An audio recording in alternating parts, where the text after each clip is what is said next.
Hey guys, what's up? So in this quick video, I'm going to show you how you can get this shiny foxy filter on Instagram. So this is the filter.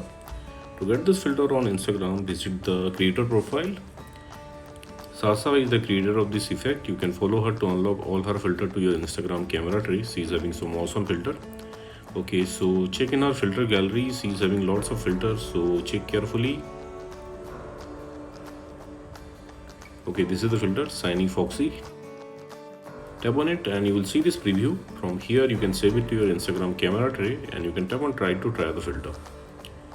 Okay, and suppose you are not getting the effect like this, then visit this website.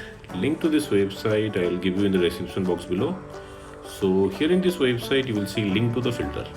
Just tap on the link and open it with Instagram. Okay, and likewise also you can get this effect on Instagram. So that's it guys, thanks for watching the video. See you in the next video.